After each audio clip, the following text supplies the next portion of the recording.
Welcome back to Mystery Minds, the channel where we dive into the darkest corners of true crime, uncovering stories that shock, intrigue, and leave us questioning the world around us. In today's case, we expose a chilling and deeply sinister underworld, one where organized crime meets the exploitation of society's most vulnerable. This is the story of the Mafia's role in modern slavery, exploiting vulnerable workers. A harrowing tale of power, greed, and unimaginable suffering, this case reveals the shadowy networks thriving off human misery. How could such an intricate web of exploitation exist in plain sight? And who, if anyone, will bring them to justice? Stay with us as we uncover the dark and tragic truth behind this modern criminal empire. Imagine a bustling factory on the edge of a major city, producing goods shipped worldwide. On the surface, it's a beacon of industry. But hidden within its walls is a nightmare, a human trafficking ring run by the Mafia, exploiting vulnerable workers trapped in modern slavery. The story began with the discovery of a series of shocking patterns. Investigators across Europe noticed an alarming rise in reports of exploited workers, many of whom had been lured from their home countries with promises of stable jobs and fair wages. These individuals were instead trapped in harsh conditions, forced to work long hours under constant surveillance, and paid either minimal amounts or nothing at all. Factories, farms, and warehouses became places of misery, their gates locking away the hopes of vulnerable workers. The scale of the exploitation suggested that this was no random occurrence. What seemed like isolated cases began to form a bigger, more sinister picture. At the heart of this growing operation was Largo Holdings, a multinational corporation with roots in industries ranging from construction to textiles. The company's CEO, Marco D'Angelo, was widely celebrated as a savvy businessman and philanthropist, his public persona shining with charitable endeavors. Yet, whispers in the shadows hinted at another side to the empire he controlled. Investigators began tracing links between the exploited workers and factories owned or subcontracted by Largo Holdings. What they uncovered was a chillingly efficient system that funneled vulnerable migrants into the lowest levels of their supply chains, masking forced labor under layers of bureaucracy and subcontracting deals. The investigation gained momentum when law enforcement officers stumbled upon a critical lead. An anonymous tipster, later identified as Sophia, came forward with details about her harrowing experience in a factory tied to Largo Holdings. Originally from Romania, she had been promised a well-paying job in Italy. Upon her arrival, however, she was stripped of her passport and coerced into grueling factory work. The guards monitored her every move, and threats against her family back home kept her compliant. Despite the danger, Sophia managed to smuggle out evidence, including photographs and notes detailing the conditions inside. Her testimony painted a damning picture and fueled the determination of investigators to dig deeper. Behind the curtain of this sinister operation was Alessandro Vitale, Marco D'Angelo's right-hand man and a key architect of the scheme. Alessandro handled the logistics, recruiting traffickers who scoured poorer regions for desperate individuals willing to take risks for a better life. Promises of employment abroad lured these individuals in, and forged paperwork ensured their passage across borders. Once they arrived at their destinations, they were stripped of their autonomy and forced into labor under inhumane conditions. Alessandro's attention to detail and ruthlessness allowed the operation to expand rapidly while avoiding detection for years. What made the scheme particularly difficult to dismantle was its deeply entrenched nature. Layers of intermediaries shielded those at the top, and the Mafia's influence permeated law enforcement and local governments in several countries. Bribes ensured inspections were skipped, while threats and violence silenced whistleblowers. Investigators struggled to connect the dots between the exploited workers and the powerful figures pulling the strings. With limited evidence, every step forward felt like moving through quicksand, the enormity of the task weighing heavily on those seeking justice. The true turning point came when an undercover agent managed to infiltrate one of the factories in southern Italy. The agent, posing as a migrant worker, witnessed the oppressive environment firsthand. The workers were housed in cramped, unsanitary quarters, given barely enough food to survive, and subjected to physical abuse if they protested or slowed down. Hidden cameras captured the abuse, while detailed reports documented the factory's operations and its connection to Largo Holdings. This infiltration not only confirmed the suspicions about forced labor, but also exposed the broader criminal enterprise behind it. As the pieces of the puzzle began to come together, investigators faced a chilling realization. This wasn't just a case of corporate exploitation, it was a well-oiled machine driven by the Mafia. The operation's scale extended beyond the factories.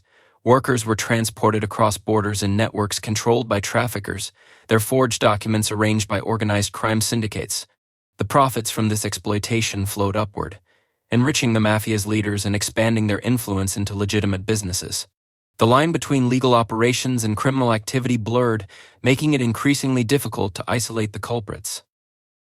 By the time authorities confirmed Alessandro Vitel's role, it became clear that dismantling this operation would take immense effort and international cooperation. His name had surfaced in financial records tied to illicit transactions, and investigators identified a series of offshore accounts linked to him. Alessandro's financial footprint revealed payments to shell companies and front businesses, many of which were tied to Largo Holdings. This connection brought the investigation closer to Marco D'Angelo himself, but proving his involvement would require irrefutable evidence. The net was closing, but the Mafia's leaders were cunning, and any misstep could jeopardize years of work. As the chapter unfolded, it became evident that the road ahead was perilous. The Mafia's reach was vast, and their methods were ruthless. Every move by the investigators carried risks, not just for themselves but for the workers still trapped in the factories.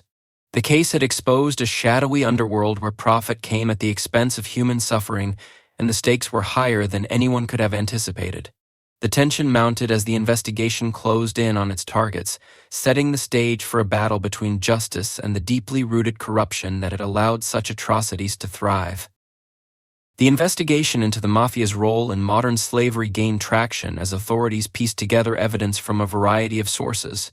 Alessandro Vitel's name had emerged as a central figure in the operation, but tracking his movements proved far more difficult than anticipated. He was a man of many faces, known to use multiple identities and travel under the radar. Alessandro had built his career on staying one step ahead of the law, carefully masking his activities through a maze of shell companies and trusted associates. His presence loomed over the investigation like a shadow, a constant reminder of the web of deceit investigators were trying to unravel. Sophia's testimony had provided critical insights into the factory system and how the workers were controlled. Her descriptions of the overseers and their methods of coercion aligned with the stories of others rescued during raids. Workers were stripped of their identification and confined to overcrowded dormitories, often under the watchful eyes of armed guards. Many lived in fear, their movements monitored, and their wages withheld to pay for fabricated debts or inflated living expenses.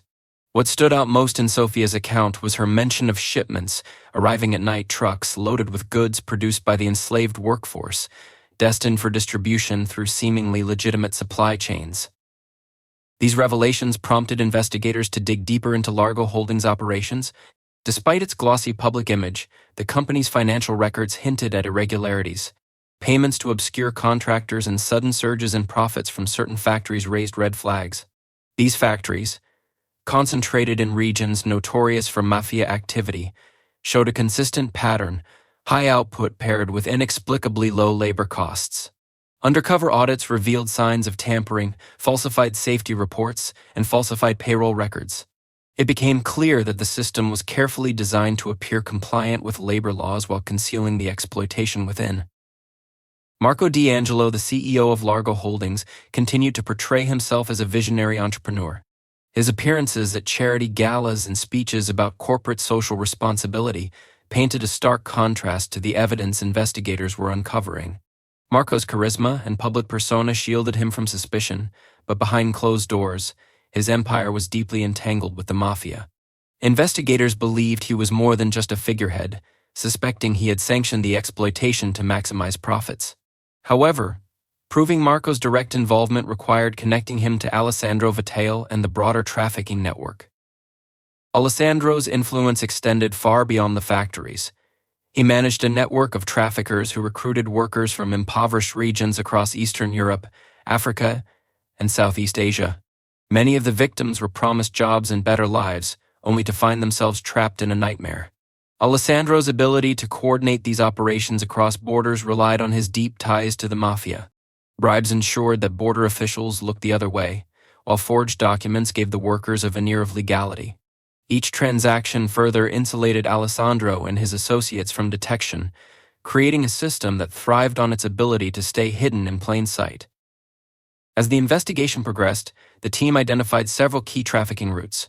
Migrants were funneled through smaller towns to avoid attention, their movements orchestrated with military precision. Surveillance footage from these transit points revealed the presence of armed escorts, further confirming the Mafia's involvement. The workers were often transported in overcrowded vehicles, enduring horrific conditions during their journey. By the time they reached their destinations, they were exhausted, frightened, and entirely at the mercy of their captors. The logistics of the operation were staggering, showcasing the sheer scale of the criminal enterprise. Mafia, whose bravery had been instrumental in pushing the case forward, faced ongoing threats. Her testimony had placed a target on her back, and her safety became a top priority for law enforcement. Each step forward in the investigation came with a sense of foreboding, as the Mafia retaliated with increasing desperation. By the time investigators identified Alessandro's location, a secluded villa outside Naples, the tension had reached a boiling point. The villa was heavily guarded, surrounded by high walls and surveillance systems. It was more than a home, it was a fortress, a testament to Alessandro's of the enemies he had made. The team knew this was their chance to deal a significant blow to the operation, but the risks were immense. The villa raid would require precise planning, as any misstep could lead to the destruction of evidence or worse, the loss of lives. As the raid loomed, the stakes had never been higher. Alessandro's capture could unravel the Mafia's carefully constructed empire, exposing the full scale of its role in modern slavery. But with the Mafia's resources and reach, nothing could be taken for granted. The investigators knew they were closing in on the heart of the operation, but the danger that awaited them was unlike anything they had faced before. The outcome of the raid would determine whether justice would prevail or whether the Mafia's shadow would continue to loom over countless lives. On the night of the raid, a team of highly trained officers moved in under the cover of darkness. The element of surprise was critical, as any warning would give Alessandro enough time to destroy evidence or escape. The team carefully disabled the villa's security systems before storming the property. What they found inside confirmed their worst fears. Computers and documents filled Alessandro's office, detailing every facet of the trafficking network. Financial records, transaction logs, and even correspondence with high-ranking members of the Mafia provided irrefutable proof of his role in the operation. However, the most shocking discovery was a hidden room beneath the villa, where several trafficked workers were being held. These individuals, malnourished and visibly terrified, provided a grim reminder of the human cost of the criminal empire. Alessandro's arrest sent shockwaves through the underworld. His name carried weight within the Mafia, and his capture signaled a significant breach in their operations. However, the victory was far from complete. Investigators knew Alessandro was only one piece of a much larger puzzle. While his arrest dealt a blow to the trafficking network, it also raised new challenges. The Mafia, notorious for its ability to adapt and retaliate, began working to close ranks and erase traces of its involvement. Key operatives went into hiding, shell companies dissolved overnight, and assets were swiftly moved to obscure locations. The investigators faced a race against time to act on the evidence they had seized before it became obsolete. Interrogating Alessandro proved to be as difficult as anticipated. Known for his loyalty to the Mafia, he refused to cooperate with authorities, maintaining a stoic silence throughout the process. Yet, the evidence recovered from his villa was enough to implicate him in numerous crimes. Among the documents, investigators found direct links to Largo Holdings, including communications with Marco D'Angelo. The correspondence was cryptic but revealing, hinting at Marco's knowledge of and involvement in the trafficking scheme. This connection was the breakthrough they had been waiting for, but turning suspicion into actionable charges required more. At the same time, the rescued workers provided first-hand accounts of their experiences, further corroborating the evidence. They spoke of their harrowing journeys, the false promises that led them into captivity, and the brutal conditions they endured. Their stories painted a vivid picture of the system Alessandro had orchestrated. Many of them described being transported to factories tied to Largo Holdings, where they were forced to work under constant threat. These testimonies strengthened the case against Alessandro and Marco, but they also revealed the widespread nature of the exploitation. For every worker rescued, countless others remained trapped in similar conditions. As the investigation deepened, a clearer picture of the operation emerged. Alessandro's network was vast, spanning multiple countries and involving countless intermediaries. His ability to move people, money, and goods across borders with minimal detection highlighted the Mafia's influence. It wasn't just about the profits from forced labor. The operation also served as a means of expanding the Mafia's reach into legitimate industries. Factories, farms, and warehouses became tools for laundering money and building alliances with powerful figures. The lines between legal business and organized crime blurred, making it harder to isolate the perpetrators. One of the most startling discoveries was the extent to which corruption had facilitated the operation. Bribed officials, falsified documents, and complicit companies created a system that allowed the trafficking network to thrive. Investigators uncovered a pattern of inspections being called off at the last minute and reports being altered to hide violations. This systemic corruption not only protected the Mafia but also highlighted the challenges of dismantling such a deeply entrenched operation. Despite the progress, the investigation remained fraught with danger. The Mafia's retaliation was swift and ruthless. Key witnesses were targeted, and safe houses were compromised. Investigators themselves faced threats, with some being followed or intimidated. The team working on the case knew they were up against an adversary that would stop at nothing to protect its empire. The stakes were higher than ever, and every move had to be calculated carefully. The arrest of Alessandro Vital was a significant step, but it was only the beginning. His silence posed a major obstacle, and the Mafia's ability to regroup and adapt kept investigators on edge. The evidence pointed to Marco D'Angelo as the next target, but taking down a figure as powerful and insulated as Marco would require undeniable proof. The investigators pushed forward, knowing that any misstep could jeopardize the entire operation. The battle against the Mafia was far from over, and the deeper they delved, the more dangerous the path became. The stakes were no longer just about justice but also survival, as they moved closer to exposing the darkest corners of organized crime. To strengthen their case, the task force turned to the rescued workers. Their testimonies provided first-hand accounts of the exploitation they endured, from the deceptive recruitment practices to the brutal conditions in the factories. One survivor, a man named Emil, described being transported with dozens of others in a sealed truck, deprived of food and water for days. Upon arrival, they were stripped of their passports and forced to sign contracts they couldn't read. Emil's account matched details from other survivors, painting a consistent picture of coercion and abuse. These testimonies highlighted the human cost of the operation and added a powerful emotional dimension to the mounting evidence. The breakthrough came when forensic analysts decrypted one of Alessandro's seized hard drives. The drive contained detailed spreadsheets tracking the movement of workers, payments to traffickers, and even schedules for shipments of goods produced under forced labor. These documents left little room for doubt about Largo Holdings' involvement. Most damning of all was a document titled Efficiency Strategy, which outlined plans to reduce costs by optimizing labor streams. The language was cold and clinical, but its implications were horrifying. Investigators now had direct evidence of Marco D'Angelo's complicity in the exploitation. With the evidence in hand, the task force began preparing for the next phase of the operation, bringing Marco to justice. But Marco was a master at covering his tracks. His wealth and connections allowed him to operate above the law, and any attempt to arrest him would face significant legal and political challenges. Investigators also suspected that Marco had been tipped off about Alessandro's capture, as several of his known associates had vanished in recent weeks. The task force needed a plan that would not only secure Marco's arrest but also prevent him from destroying evidence or fleeing the country. A covert operation was launched to monitor Marco's movements and communications. Surveillance teams tracked him as he attended high-profile events, conducted meetings, and traveled between his properties. What they observed confirmed their suspicions. Marco was already taking steps to distance himself from the operation. He had begun liquidating assets tied to the trafficking network and shifting funds to accounts in jurisdictions beyond the reach of European law enforcement. Time was running out, and the task force knew that any delay could allow Marco to escape accountability. As investigators closed in, tensions within the Mafia began to surface. Alessandro's arrest had created a power vacuum, and rival factions were vying for control of the operation. This infighting worked to the task force's advantage, as several lower-ranking members began leaking information in exchange for protection. One such informant revealed that Marco had planned an emergency meeting with key allies to discuss his next steps. This meeting presented a rare opportunity to catch him off guard and secure the evidence needed to bring him down. The task force moved swiftly, coordinating with international agencies to plan a raid on the meeting location. Every detail was meticulously planned, as the operation's success hinged on precision. The meeting was set to take place at a secluded estate outside Rome, surrounded by private security and surveillance systems. The estate's isolation made it a strategic choice for Marco, but it also limited his options for escape. The task force saw this as their best chance to corner him and dismantle the operation at its core. As the day of the raid approached, the tension was palpable. The team knew they were walking into a high-risk situation, facing not only Marco's guards but also the possibility of retaliation from the Mafia.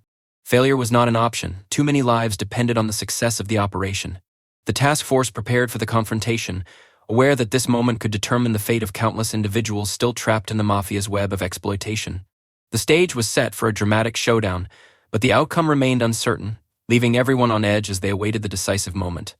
The raid on the secluded estate outside Rome was a turning point in the fight against the Mafia's modern slavery operation. Investigators had gathered everything they needed: surveillance, informants, and documents to move forward with a precision strike. Marco D'Angelo's emergency meeting was their window of opportunity, a rare moment when key players in the network would be gathered in one place. The estate, surrounded by thick forests and patrolled by armed guards, was chosen by Marco for its isolation. But what he saw as a fortress of security would soon become the site of his downfall. Under the cover of darkness, the task force launched their operation.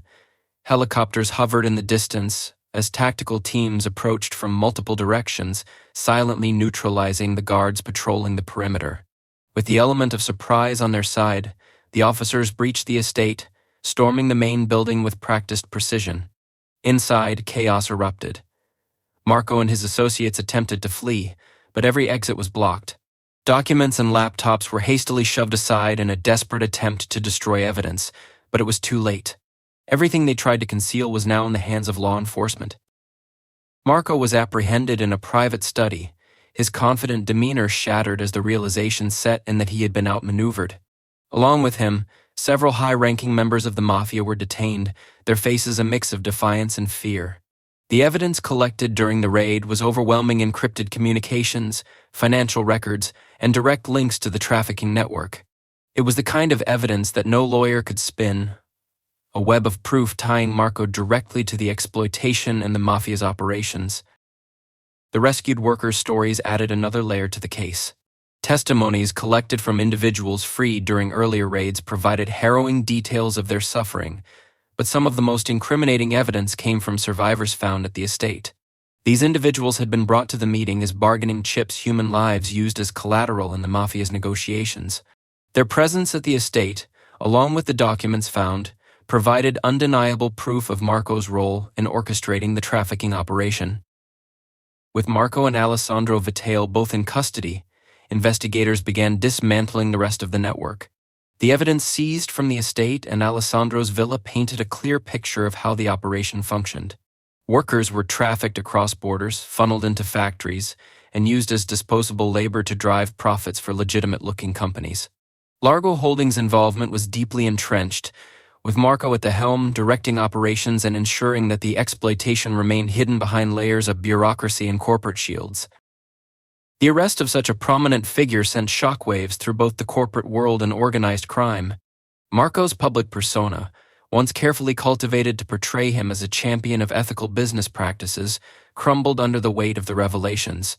Media outlets around the globe reported on his downfall, exposing the dark truth behind his empire. The raids on Largo Holdings facilities uncovered widespread abuses, with workers liberated from horrific conditions. As more survivors came forward, the scale of the operation became undeniable, forcing governments and corporations to confront the realities of modern slavery. Despite the victories, the fight was far from over. The Mafia's network, though weakened, was still operational in many regions. Lower-ranking members quickly began reorganizing, attempting to salvage what remained of their criminal enterprise. Investigators faced the challenge of tracking down those who had gone into hiding, as well as securing the safety of key witnesses.